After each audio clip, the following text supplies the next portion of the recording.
Ada shalom. Selamat hari Minggu yang diberkati. Seperti biasa katakan bersama saya orang yang paling disayang sama Tuhan. Saya orang yang dibenarkan karena iman. Dalam Kristus Yesus. Amin. Bilang sama kiri kanan saudara, depan belakang kamu juga. Saudara dan saya hari ini hidup dalam dunia yang semakin lama semakin gelap. Jangan berharap dunia ini semakin baik. Karena dunia ini sedang menuju kepada kebinasaan. Kita hidup dalam dunia yang semakin lama semakin gelap. Ini hari-hari terakhir menjelang kedatangan Tuhan. Alkitab berkata, jangan pernah menjauhkan dirimu dari pertemuan-pertemuan ibadah, tetapi semakin giat melakukannya. Amin. Memang saudara dan saya ketemu seminggu sekali. Di tempat ini tidak ada ibadah tengah minggu. Mungkin beberapa jemaat berkata, bagaimana kita mau giat dalam ibadah sedangkan di Bethesda tidak ada ibadah tengah minggu. Hanya hari Minggu. Kita punya care group. Saudara bisa tergabung dalam care group. Di situ ada Kingdom Friends. Betul, saudara bisa meluangkan waktumu beribadah di sana. Apa artinya ibadah? Kita sudah pernah sama-sama belajar.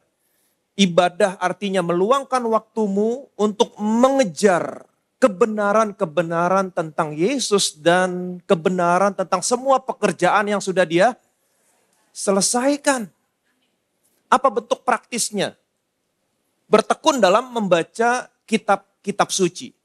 Betul? Termasuk bertekun menempatkan dirimu di bawah firman Kristus. Firman tentang pekerjaan yang sudah Dia selesaikan. Luangkan waktumu, kejar semua kebenarannya. Amin. Memang kita ketemu seminggu sekali. Tapi saudara bisa tergabung dalam care group. Ada teman-teman di sana. Saudara bisa meluangkan waktumu untuk mengejar semua kebenaran tentang Yesus dan tentang pekerjaan yang sudah dia selesaikan. Dan saya juga percaya sama apa yang Paulus katakan, saya akan melihat kehidupanmu, kemajuannya nyata.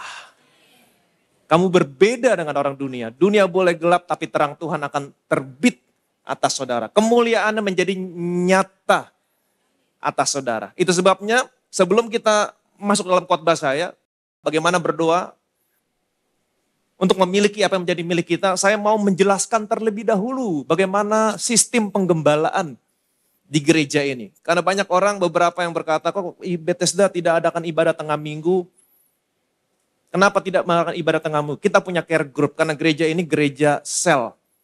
Care group, saudara bisa tergabung dalam care group. Nah, kenapa gereja ini tidak ada ibadah tengah minggu? Itu sebabnya saya mau menjelaskan sama saudara sistem penggembalaan di gereja ini. Kita lihat firman Tuhan, Kolose 2 ayat 5. Sebab meskipun aku sendiri tidak ada di antara kamu, tetapi dalam roh aku bersama-sama dengan kamu dan aku melihat dengan sukacita tertib hidupmu dan keteguhan imanmu dalam Kristus. Paulus berkata kepada jemaat di Kolose, sebab sekalipun aku sendiri tidak ada bersama-sama dengan kamu secara fisik, Paulus tidak ada selalu bersama-sama dengan mereka secara fisik, tetapi secara roh, katakan bersama saya secara roh, aku bersama-sama dengan kamu. Secara fisik memang Paulus tidak ada bersama-sama dengan mereka. Tetapi secara roh Paulus selalu ada bersama-sama dengan mereka. Bagaimana caranya Paulus selalu ada bersama-sama dengan mereka secara roh? Bagaimana caranya?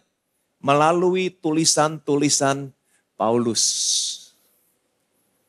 Paulus senantiasa menulis surat kepada jemaat-jemaat. Dan saya percaya apa yang Paulus tulis itu adalah firman Tuhan. Diilhamkan dari Tuhan. Karena Paulus pernah berkata, apa yang aku katakan kepadamu, aku perkatakan dengan firman Tuhan. Jadi bukan idenya Paulus, semua adalah idenya Tuhan. Untuk disampaikan kepada jemaat. Jadi mereka bertekun dalam tulisan-tulisan Paulus. Yang mana semuanya adalah firman Tuhan. Jadi waktu jemaat bertekun dalam tulisan-tulisan Paulus, dalam firman Tuhan, Paulus melihat hasilnya. Aku melihat dengan sukacita, tertib hidupmu. Apa artinya? Kamu baik-baik dalam segala sesuatu. Keluargamu baik-baik, kesehatanmu baik-baik, pekerjaanmu baik-baik. anak-anakmu baik-baik, pelayananmu baik-baik, dan keteguhan imanmu dalam Kristus. Ketika mereka bertekun dalam tulisan-tulisan Paulus, mereka hidup dengan iman. Iman mereka bertumbuh, mereka hidup dengan iman. Ingat baik-baik apa yang kita pelajari. Ketika saudara hidup dengan iman, kamu akan memiliki apa yang menjadi milikmu dari pekerjaan yang sudah Tuhan Yesus selesaikan. Sama seperti saya. Sekalipun saya tidak ada secara fisik selalu bersama-sama dengan saudara. Kita ketemu hanya seminggu sekali.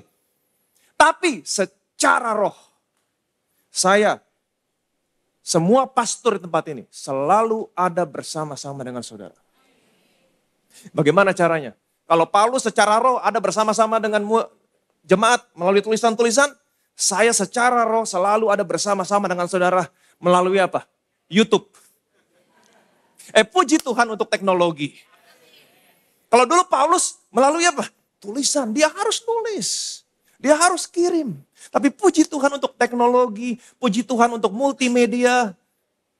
Amin, saya tidak perlu menulis, cukup direkam dan ditaruh di YouTube. Semua orang bisa lihat. Secara roh, saya selalu ada bersama-sama dengan kamu.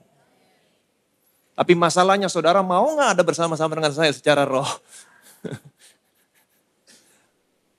Ada begitu banyak resource yang disediakan gereja ini. Kurang lebih tadi saya cek sama Esra, ada kurang lebih sekitar 500 khotbah di YouTube. Saudara mau khotbah apa aja. Area hidup yang mana aja, semuanya ada. Masalahnya saudara mau gak digembalakan?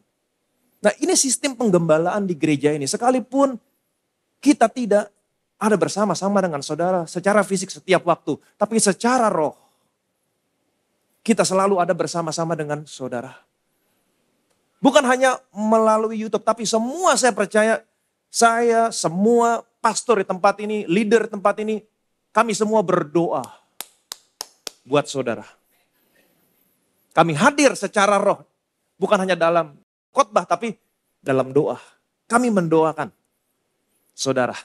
Jadi dalam keadaan dunia yang semakin gelap seperti sekarang ini, di hari-hari terakhir menjelang kedatangan Tuhan yang semakin dekat, Tuhan mau hidupmu tertib, baik-baik dalam segala sesuatu, keluargamu baik-baik, pekerjaanmu baik-baik, kesehatanmu baik-baik, anak-anakmu baik-baik, dan Tuhan mau imanmu semakin teguh.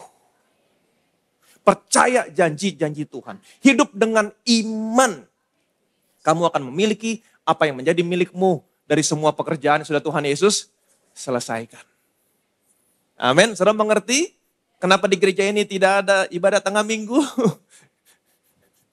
Saudara ketemu saya seminggu sekali. Tergabung dalam care group. Dan saya memberikan semangat sama saudara, pergunakan waktumu semakin giat beribadah.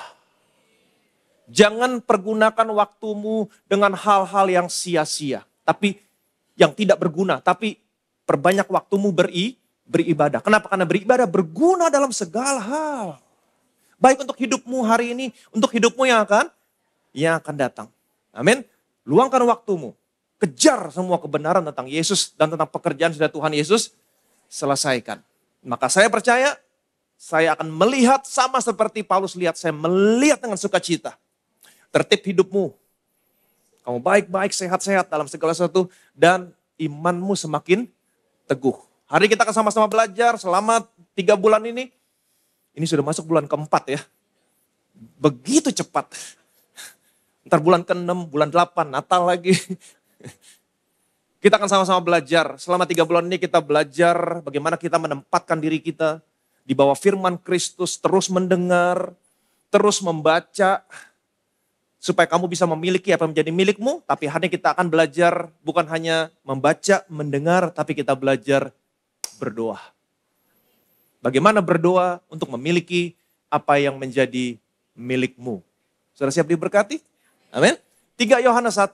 Saudaraku yang kekasih, aku berdoa semoga engkau baik-baik dan sehat-sehat saja dalam segala sesuatu sama seperti jiwamu baik-baik saja. Saudaraku yang kekasih, aku berdoa semoga engkau baik-baik dan sehat-sehat saja dalam segala sesuatu sama seperti jiwamu baik-baik saja. Apa yang Yohanes tulis di sini bukan idenya Yohanes. Bukan hanya bisa-bisanya Yohanes. Bukan. Tetapi saya percaya apa yang Yohanes tulis di sini itu berasal dari Allah. Diilhamkan Allah. Karena kita tahu firman Tuhan berkata bahwa semua tulisan dalam Alkitab diilhamkan Allah. Berasal dari Allah. Matius, Markus, Lukas, Yohanes, Paulus, Yakobus. Semuanya adalah sekretarisnya Tuhan. Musa, semua sekretarisnya Tuhan. Apa yang mereka tulis itu semua berasal dari siapa? Dari Allah. Jadi kita bisa lihat di sini. Yohanes dia mengekspresikan. Dia menulis apa yang menjadi kehendaknya Allah. Allah mau kamu baik-baik. Sehat-sehat dalam segala sesuatu. Ada yang bilang amin. Allah mau saudara baik-baik, sehat-sehat dalam segala sesuatu. Sama seperti jiwamu baik-baik. Sama seperti jiwamu baik-baik. Aku berdoa supaya kamu baik-baik, sehat-sehat dalam segala sesuatu. Sama seperti jiwamu baik-baik. Artinya apa? Sebagaimana jiwamu baik-baik, maka semuanya akan baik-baik. Dan saya mau saudara mengerti. Salah satu karakteristik yang seharusnya dimiliki oleh orang percaya, sekali lagi saya ulangi, salah satu karakteristik yang seharusnya dimiliki oleh orang percaya adalah jiwanya baik-baik. Kenapa? Karena saya percaya orang Kristen selalu menempatkan dirinya di bawah firman Kristus.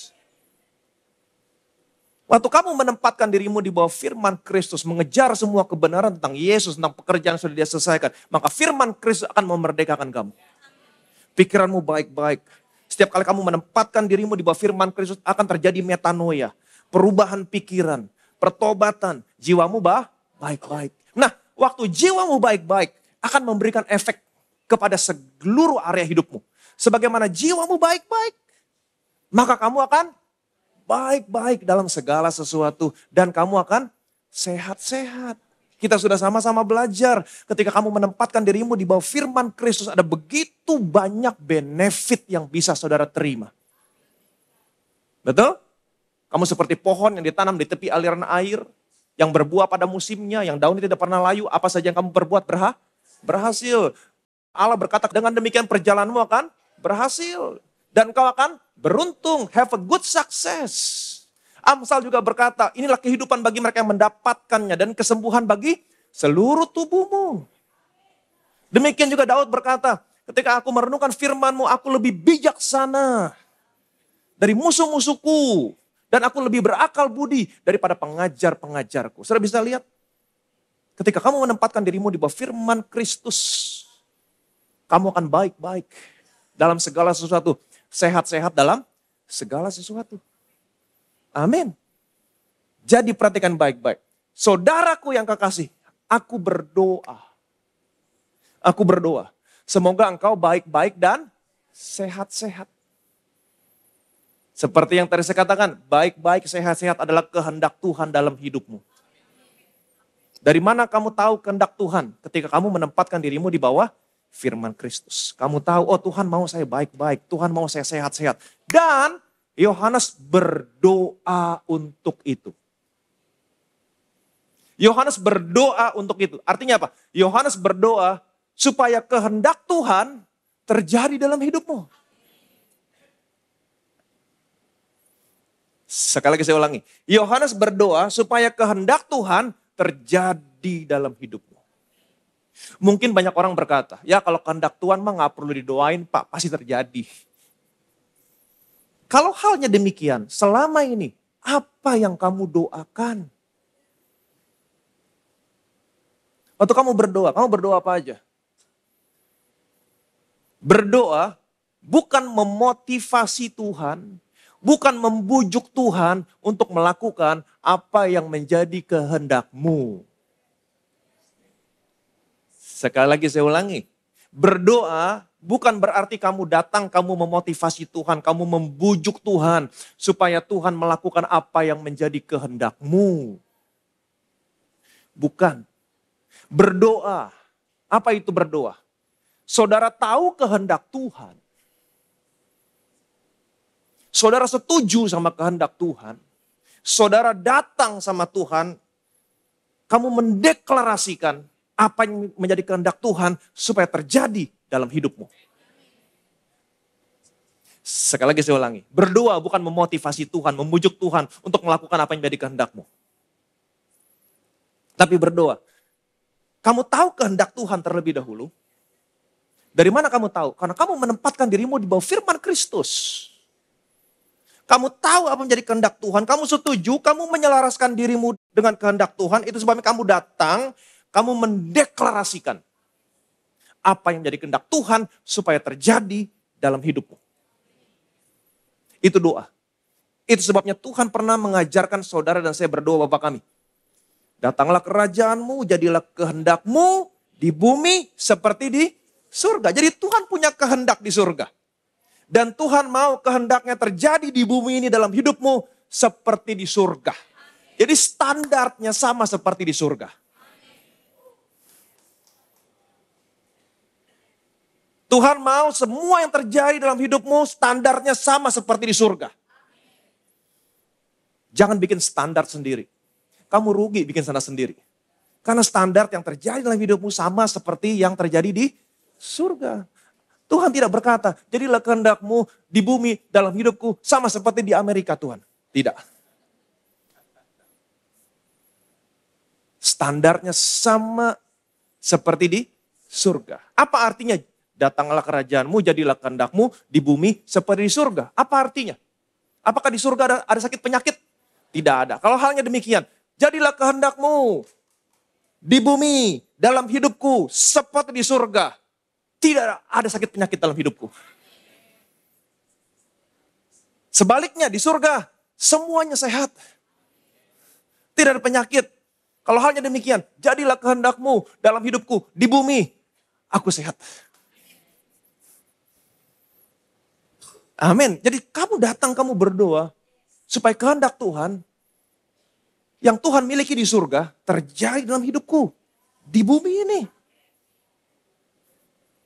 Amin. Jadi saudaraku yang kekasih, aku berdoa semoga engkau baik-baik dan sehat-sehat saja dalam segala sesuatu. Sama seperti jiwamu baik-baik. Bagaimana bisa jiwamu baik-baik? Karena kamu menempatkan dirimu di bawah firman Kristus. Waktu kamu menempatkan dirimu di bawah firman Kristus, apa yang terjadi? Selama yang kita pelajari, timbul iman.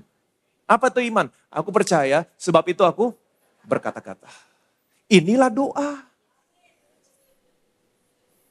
Apa itu doa? Doa adalah salah satu bentuk daripada deklarasi imanmu.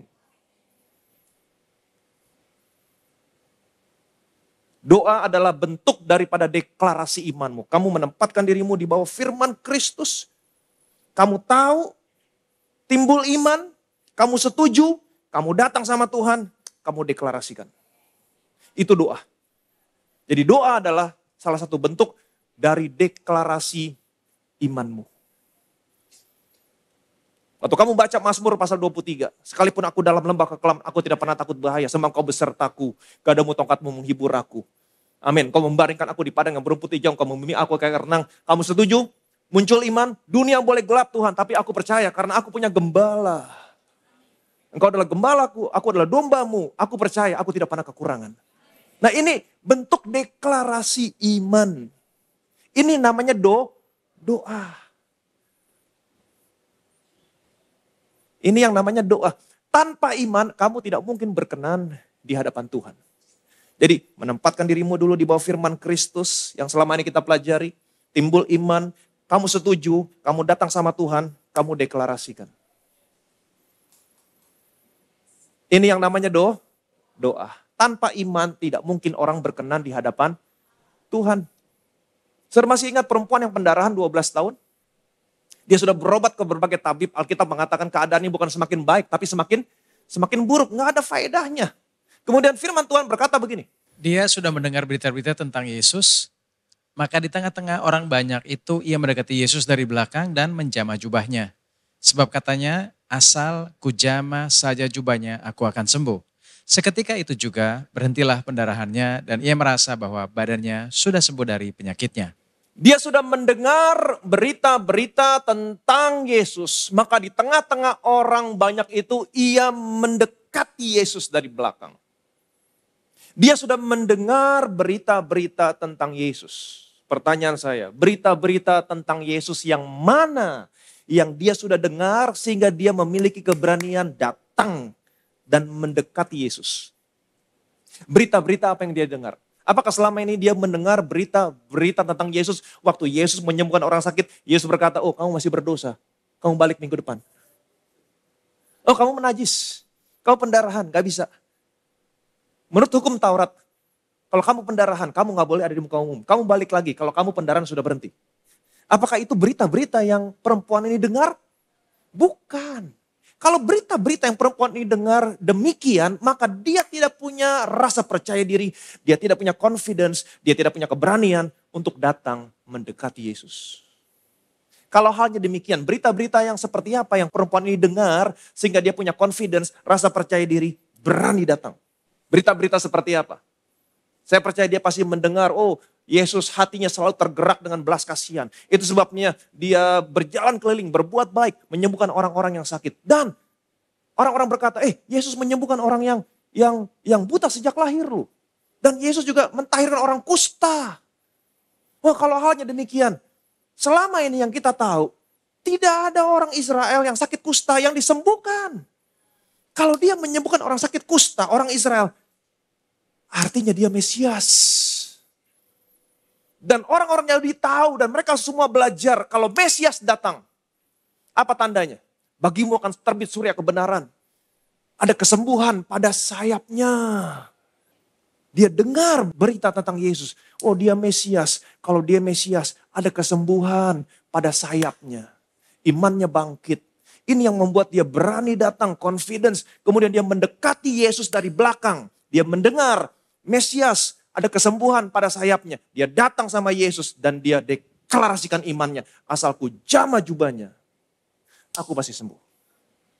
Dia mendengar berita tentang Yesus, imannya muncul, dia setuju, dia datang, dia deklarasikan. Asalku jamah jubahnya, aku pasti sembuh. Waktu dia jamah, ini doa. Asalku jamah jubahnya, aku sembuh.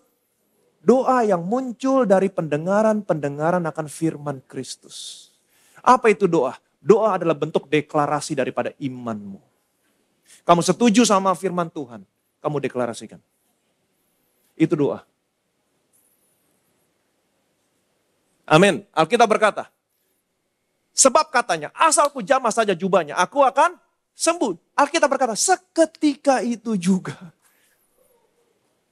Seketika itu juga, berhentilah pendarahannya, dan ia merasa bahwa badannya sudah sembuh. Tapi di pihak Yesus berasa, ada tenaga yang keluar daripada saya. Kemudian dia menoleh ke belakang. Siapa yang menjamah jubahku? Perempuan ini ketakutan. Dia merasa dia sudah mencuri kesembuhan dari Yesus. Tapi Yesus berkata, hai anakku, imanmu telah menyelamatkan kau. Imanmu telah menyelamatkan kau. Pergilah dengan selamat, sembuhlah daripada penyakitmu. Iman timbul dari pendengaran akan firman Kristus. Iman muncul. Kemudian dia datang, dia deklarasikan imannya. Apa yang terjadi? Dia sembuh. Inilah doa. Amin. Kalau saudara baca Markus pasal 6. Sejak saat itu saya percaya perempuan ini pasti cerita kemana-mana. Alkitab berkata orang meletakkan orang sakit di pasar, di jalan-jalan. Dan mereka memohon supaya mereka bisa menjamah jubah Yesus. Alkitab berkata semua orang yang menjamah jubah Yesus semuanya sembuh. Mereka dengar lagi firman tentang Kristus. Iman mereka muncul. Mereka deklarasikan. Mereka sembuh. Inilah doa. Amin. Nah saya mau saudara mengerti. Jubah yang Yesus pakai saat itu. Ujungnya aja dijamah. Orang sakit sembuh.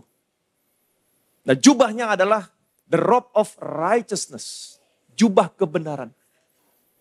Sekarang jubah itu tidak perlu kamu sentuh. Karena jubah itu sudah dipakaikan kepada saudara. Amin. Jubah itu sudah dipakaikan kepada saudara. Saudara mengenakan jubah kebenaran. Kenapa? Karena kebenaran Yesus diberikan kepada saudara dan saya. Kalau mereka harus menjamah, saudara tidak perlu menjamah.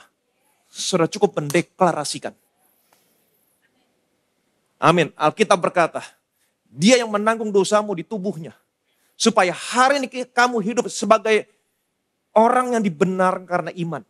Kalimat selanjutnya mengatakan, oleh bilur-bilurnya kamu menjadi sembuh. Sebab setiap hari, ini gak pernah lepas doa saya setiap hari, setiap pagi. Saya bukan hanya mengatakan saya orang yang paling disayang sama Tuhan, tapi saya selalu berkata, saya orang yang dibenarkan karena iman dalam Kristus Yesus. Ini bentuk deklarasi saya.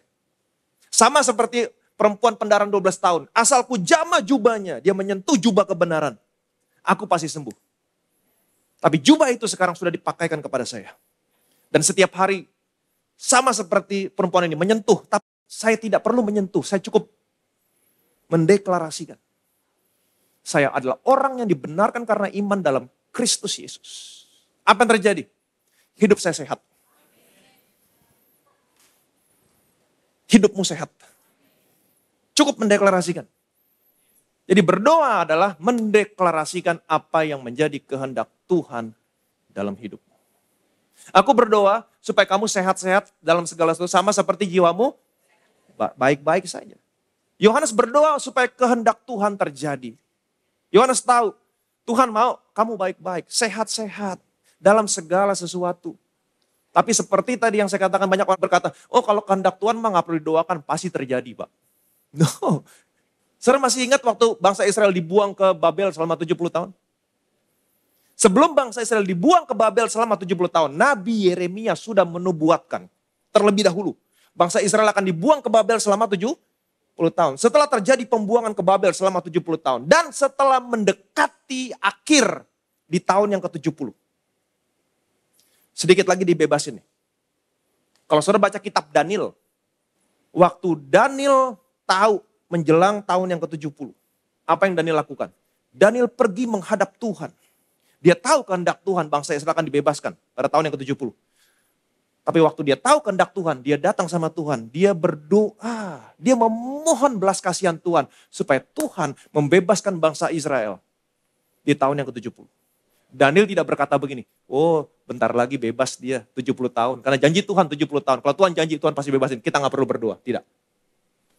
Kamu tahu kehendak Tuhan. Kamu setuju sama kehendak Tuhan. Kamu datang, kamu deklarasikan. Itu yang namanya doa. Amin. Karena berdoa sekali lagi, bukan membujuk Tuhan untuk melakukan apa yang menjadi kehendakmu. Tapi kita tahu kehendak Tuhan, kita datang, kita deklarasikan. Kenapa? Karena kita mau apa yang terjadi dalam hidupmu, dalam hidup saya. Bukan kehendakmu, bukan kehendak saya, bukan standarmu, bukan standar saya, tapi kehendak Tuhan. Standarnya surga. Terjadi dalam hidupmu. Terjadi dalam hidup saya. Amin. Tuhan senang kalau kamu datang sama Tuhan. Tuhan senang kalau kamu bergantung sama Tuhan. Mengandalkan Tuhan. Minta sama Tuhan. Tapi kamu harus tahu kehendak Tuhan. Itu sebabnya selama 3 bulan ini kita terus belajar. Duduk, dengar, baca. Kamu tahu kehendak Tuhan. Muncul iman. Sekarang tinggal kamu datang, deklarasikan. Itu doa. Amin. Kita lihat doa Yabes. 1 Tawari, pasal 4 ayat 9-10. Yabes lebih dimuliakan daripada saudara-saudaranya. Nama Yabes itu diberi ibunya kepadanya sebab katanya, aku telah melahirkan dia dengan kesakitan.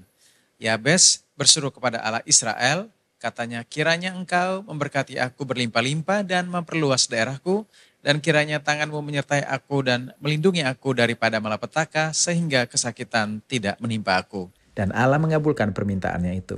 Yabes lebih dimuliakan dari saudara-saudaranya. Nama Yabes diberi ibunya kepadanya sebab katanya aku telah melahirkan dia dengan kesakitan. Tidak banyak informasi tentang Yabes. Saudara dapatkan dalam Alkitab. Hanya dalam 2 ayat ini. Ibunya memberikan nama dia Yabes karena ibunya telah melahirkan dia dengan kesakitan. Jadi Yabes artinya painful, sorrow, penderitaan, kesakitan. Jangan kasih nama anakmu dengan nama Yabes. Pesakitan, penderitaan. Yabes berseru kepada Allah Israel. katanya, kiranya engkau memberkati aku berlimpah-limpah, memperluas daerahku. Kiranya engkau menyertai aku dan melindungi aku dari segala malapetaka sehingga kesakitan tidak menimpa aku. Saudara tahu apa yang terjadi? Apakah Tuhan mengabulkan doa Yabes? Yes. Dan Tuhan mengabulkan doa Yabes. Kenapa Tuhan kabulin doa Yabes? Kenapa? Seharusnya kalau saudara nyimak khotbah saya dari awal tadi, kalau saudara bisa jawab. Kehendak Tuhan. Ini kehendak Tuhan. Dia datang, artinya apa? Saya percaya Yabes adalah orang yang selalu menempatkan dirinya di bawah firman Tuhan. Dia tahu kehendak Tuhan, dia datang, dia deklarasikan. Amin. Minggu yang lalu Pastor Erik juga sudah membahas, teritori diperluas. Dia tahu, dia pasti baca apa yang Tuhan janjikan kepada Yosua. Setiap tempat yang diinjak telapak kakimu akan aku berikan kepadamu. Memperluas daerahku. Dia selalu baca tentang Yusuf, mungkin dia baca tentang Yusuf, bagaimana Tuhan menyertai. Dia baca tentang bangsa Israel, bagaimana Tuhan menyertai bangsa Israel di padang gurun sehingga tidak ada bahaya, tidak ada celaka. Dia setuju, dia datang, dia deklarasikan. Dia adalah orang yang selalu menempatkan dirinya di bawah firman Tuhan. Dari mana saya tahu? Kalimat yang pertama, dia lebih dimuliakan dari saudara-saudaranya. Kita sudah sama-sama belajar ketika kamu menempatkan dirimu di bawah firman Tuhan. Kamu lebih berakal, budi dan bijaksana daripada orang lain. Tidak banyak informasi tentang Yabes kita dapatkan. Tapi kita tahu. Dari apa yang kita sudah pelajari sebelumnya, kita tahu. Kita bisa gali siapa Yabes. Kenapa Tuhan mengabulkan doa Yabes? Dia datang, dia tahu kehendak Tuhan. Dia datang sama Tuhan, dia deklarasikan. Dan Tuhan mengabulkan doa Yabes. Amin. Cari tahu kehendak Tuhan. Jangan jauhkan dirimu dari pertemuan ibadah. Luangkan waktumu. Kejar semua kebenaran tentang Yesus. Tentang pekerjaan yang sudah dia selesaikan. Itu kehendak Tuhan. Itu warisanmu. Datang, setuju, deklarasikan. Amin. Tapi ini doa orang perjanjian lama. Ada kata kiranya di sini. Kiranya, yang artinya apa? Kiranya engkau, will you, would you, sudikah engkau, semoga. Seperti gak ada kepastian, jaminan, jawaban doa. Ini doa perjanjian lama. Tapi saudara dan saya adalah dua orang-orang hidup dalam perjanjian baru. Kita sudah sama pernah belajar tentang Aksa, masih ingat? Siapa Aksa? Siapa Aksa? Anaknya Kaleb. Yang diberikan kepada Otnil. Karena Kaleb berkata, barang siapa yang mengalahkan Debir, Kiryat Sefer, akan aku berikan anakku. Siapa? Aksa. Dan Otnil berhasil menggempur Debir, menggempur Kiryat Sefer, dan diberikan kepada Aksa. Dan satu hari, Otnil menyuruh Aksa untuk minta sesuatu sama Kaleb. Karena saya percaya, Otnil pasti berpikir, kalau anaknya saja yang paling berharga dia berikan, apalagi yang lain. Dan Aksa datang, dengan berani dia datang di hadapan bapaknya. Berikanlah. Enggak ada kata kiranya di sana. Sekiranya engkau mau memberikan, enggak, berikanlah. Berikanlah kepadaku ladang. Engkau telah memberikan aku tanah gersang, berikan juga kepadaku mata air. Dan apa yang terjadi? Kaleb berikan, enggak tanggung-tanggung, mata air di hulu, mata air di hilir. Ini berbicara tentang Roh Kudus. Ini doa orang perjanjian baru. Doa yang memiliki kepastian akan jawaban. Amin. Dia yang tidak menyayangkan anaknya sendiri.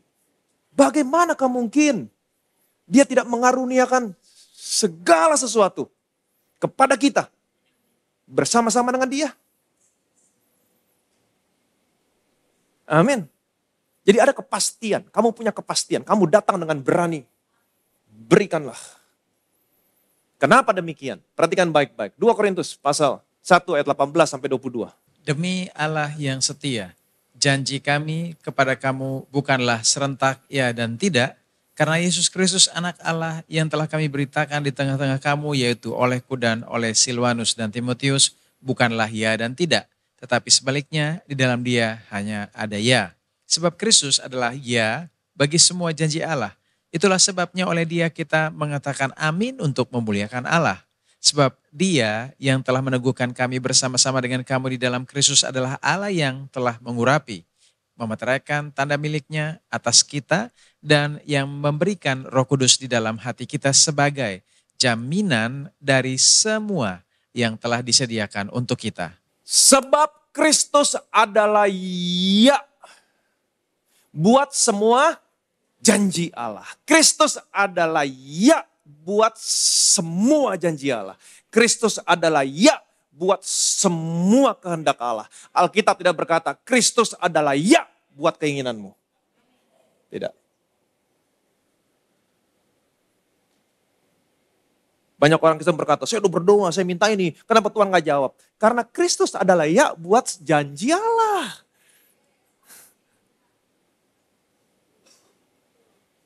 Kristus adalah ya buat janji Allah. Kristus adalah ya buat semua kehendak Tuhan. Itu sebabnya oleh dia kita berkata apa? Amin. Untuk memuliakan Allah. Setiap kali kamu baca firman Tuhan, setiap kali kamu baca kehendak Tuhan, janji Tuhan, kamu berkata amin. Kamu setuju, kamu percaya. Kata amin adalah kata yang paling singkat, doa yang paling singkat, kata yang paling singkat untuk mendeklarasikan apa yang menjadi kehendak Tuhan dalam hidupmu. Amin. So be it unto me according to your word. Terjadilah kepadaku seperti apa yang kau katakan. Itu arti kata amin. Itu sebabnya kalau setiap kali saya baca firman Tuhan, setiap kali saya baca tentang Yesus, tentang pekerjaan sudah Tuhan Yesus selesaikan. Ketika saya setuju, saya berkata amin. Jadi waktu saudara baca firman Tuhan, saudara tidak hanya baca, tapi kamu berdoa. Waktu kamu berkata amin, itu doamu. Amin, saya percaya Tuhan. Sekalipun dunia boleh gelap, sekalipun dalam lembah kekelaman, dunia ini boleh kelam. Tapi engkau gembalaku, aku adalah dombaku, aku tidak akan pernah kekurangan karena engkau membaringkan aku di padang yang berumput hijau. Aku percaya hanya kebajikan, kemurahan belaka yang mengikuti aku sepanjang umur hidupku. Itu doa. Tapi yang paling singkat, ketika kamu baca, kamu percaya. Amin. Kristus adalah iya. Bukan untuk kehendakmu. Karena kehendakmu itu standarnya standar saudara. Tuhan gak mau standar yang terjadi dalam hidupmu standarmu. Tapi Tuhan mau yang terjadi dalam hidupmu sama seperti di surga. Standarnya surga. Maaf ya, standarnya surga. Apa jaminannya, Pak? Apa jaminannya? Perhatikan, sebab dia yang telah meneguhkan kami bersama-sama dengan kamu dalam Kristus adalah Allah yang mengurapi, memateraikan tanda miliknya atas kita, dan memberikan Roh Kudus di dalam hati kita sebagai jaminan dari semua yang telah disediakan untuk kita. Waktu kamu menerima Yesus sebagai Tuhan dan Juru Selamat, kamu menjadi milik Allah. Dan kamu dimateraikan. Oleh apa? Roh Kudus. Roh Kudus ada di dalammu. Roh Kudus bukan hanya materai tanda kamu adalah milik Tuhan. Tapi Roh Kudus adalah jaminan. Jaminan. Jaminan apa? Dari semua yang telah disediakan. Maaf sekali lagi, standarnya surga. Bukan standarmu. Itu sebabnya kenapa banyak orang Kristen berkata, Pak saya sudah berdoa, saya minta ini, saya minta itu. Kenapa Tuhan gak pernah berikan? Karena standar yang kamu minta bukan standar surga. Saya udah berdoa Pak, karena kamu salah berdoa. Seperti yang tadi saya katakan, berdoa itu bukan membujuk Tuhan, memotivasi Tuhan untuk melakukan apa yang menjadi kehendakmu. Berdoa adalah mendeklarasikan apa yang menjadi kehendak Tuhan dalam hidupmu. Kamu cari tahu dulu apa kehendak Tuhan, tempatkan dirimu di bawah firman Kristus, kejar semua kebenaran tentang Kristus, selaraskan dirimu, setuju, amin, datang sama Tuhan, deklarasikan. Kenapa kamu tidak menerima selama ini? Alkitab berkata. Atau kamu berdoa juga, tetapi kamu tidak menerima apa-apa, karena kamu salah berdoa. Sebab yang kamu minta itu hendak kamu habiskan untuk memuaskan hawa nafsumu. Atau kamu berdoa juga, Tetapi kamu tidak menerima apa-apa. Karena kamu salah berdoa. Sebab yang kamu minta itu hendak kamu habiskan untuk memuaskan hawa nafsumu. Kamu datang sama Tuhan, kamu membujuk Tuhan, kamu seolah-olah memotivasi Tuhan supaya Tuhan melakukan apa yang menjadi kehendakmu. Itu sebabnya kamu tidak menerima apa-apa. Itu sebabnya Alkitab berkata, carilah dahulu kerajaan Allah dan kebenarannya. Semuanya ditambahkan. Makanan, minuman, pakaian, semua, mobil, itu tambahan. Jangan berdoa untuk tambahan. Kamu selama ini berdoa untuk tambahan. Tempatkan dirimu di bawah firman Kristus. Amin. Kenapa? Karena Kristus adalah ya. Buat semua janji Allah. Sekarang kamu ada dalam Kristus Yesus. Ada begitu banyak warisan. Dan semua warisan ini adalah ya. Tidak ada dua opsi, tidak ada ya, tidak ada kata tidak. Hanya ya untuk kamu. Itu sebabnya kamu harus tahu semua janji Tuhan, semua kehendak Tuhan dalam hidupmu. Amin. Setuju, kemudian datang sama Tuhan, deklarasikan. Amin. Deklarasikan supaya kehendak Tuhan terjadi dalam hidupku di bumi ini. Sama seperti kehendakmu di surga. Tapi Pak, saya butuh ini, saya butuh itu. Itu tambahan. Maaf ya, itu tambahan. Itu tambahan. Akan ditambahkan kepadamu. Datang sama Tuhan. Tuhan, aku bersyukur. Buat pekerjaan sudah Engkau selesaikan di atas kayu salib. Engkau sudah menanggung semua dosa. Hari ini aku bukan lagi orang berdosa. Tapi aku adalah orang yang dibenarkan karena iman dalam Kristus Yesus. Terima kasih Tuhan. Saya adalah orang yang dibenarkan karena iman dalam Kristus Yesus. Amin. Cuman itu doang Pak. Kamu gak tahu ya apa efeknya ketika kamu mendeklarasikan saya orang yang dibenarkan karena iman dalam Kristus Yesus. Selama ini kamu berdoa untuk tambahan, tapi kamu tidak pernah berdoa menyelaraskan dirimu dengan Tuhan. Saya orang yang dibenarkan karena iman dalam Kristus Yesus. Kamu baca Yesaya pasal 54. Itu semua berkat orang benar. Ketika kamu mendeklarasikan saya orang yang dibenarkan karena iman dalam Kristus Yesus. Semua berkat orang benar. Iya. Dalam hidup.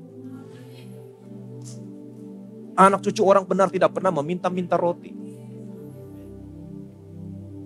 Amin. Anak cucumu diberkati sukses. Kamu tidak usah mengajarkan kepada anakmu kenal aku, tapi semua besar kecil akan mengenal aku. Amin. Anak-anakmu bukan hanya muatan ke gereja, tapi anak-anakmu melayani Tuhan. Ketika kamu mendeklarasikan, aku orang yang dibenarkan karena iman dalam Kristus Yesus. Setiap senjata yang ditembak kepadamu tidak akan pernah berhasil. Bersatu jalan musuh-musuhmu menyerang kau. Bertujuh jalan mereka lari daripadamu. Ketika kamu berdoa, saya orang yang dibenarkan karena iman dalam Kristus Yesus. Perlindungan datang. Berkat datang. Sesuatu yang baik atas anak-anakmu datang. Semua ditambahkan. Semua ditambahkan. Amin. Ketika kamu baca Mazmur pasal 23. Engkau adalah gembalaku. Aku adalah domba-dombamu Tuhan. Engkau akan membaringkan aku di padang yang berumput hijau. Membimbing aku ke air yang tenang. Menyegarkan jiwaku. Aku tidak pernah takut Tuhan. Sekalipun aku berjalan dalam lembah kekelaman, aku tidak pernah takut bahaya. Engkau besertaku, gadamu, tongkatmu, salibmu menghibur aku. Engkau menjadikan hidangan bagiku di hadapan lawanku. Amin. Aku hanya duduk dengar firman Tuhan, Kau yang berperang sama musuh-musuhku. Kebajikan, kemurahan belaka yang mengikuti aku sepanjang umur hidupku. Kamu datang, kamu setuju, kamu deklarasikan. Saya mau kasih tahu, semua yang baik datang dalam seluruh kehidupan. Dalam pekerjaanmu, dalam kesehatanmu, amin. Dalam bisnismu, semua yang baik. Itu tambahan. Percaya saya mas, itu tambahan. Itu tambahan.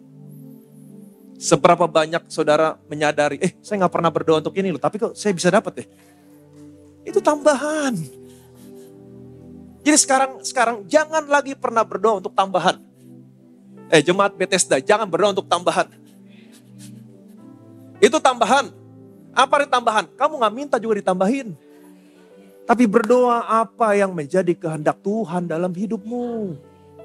Deklarasikan, saya orang benar, saya bukan lagi orang berdosa. Saya duduk bersama-sama dengan Yesus di sebelah kanan. Sebagaimana keadaan Yesus di surga, itulah keadaan saya di bumi ini. Amin. Jadi jangan berdoa untuk tambahan. Berdoa apa yang jadi kehendak Tuhan. Tempatkan dirimu di bawah firman Kristus. Tahu janji Tuhan dalam hidupmu. Tahu kehendak Tuhan dalam hidupmu. Setiap kali baca firman Tuhan, kalau kamu ketemu janji Tuhan, kamu berhenti sebentar. Kamu berdoa, Tuhan, terima kasih Tuhan. Apa yang kau lakukan di atas kayu salib. Hari ini, kau sudah menuai semua kutuk. Supaya hari ini tidak lagi kutuk yang datang kepada saya. Hanya berkat Tuhan yang datang kepada saya. Hanya berkat yang datang kepada saya. Kamu tahu ketika kamu mendeklarasikan hanya berkat yang datang kepada saya. Apa yang terjadi? Semua ditambahkan.